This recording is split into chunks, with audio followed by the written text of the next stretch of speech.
I think from an efficiency standpoint too, it's like the person who's training in these small operations is likely the most valuable producer.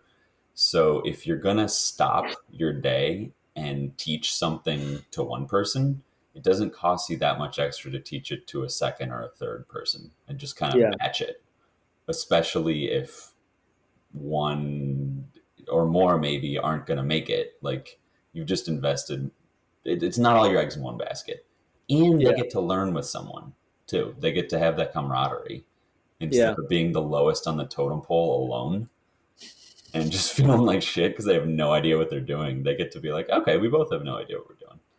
Yeah. Yeah, we just had our Christmas party, and it was funny.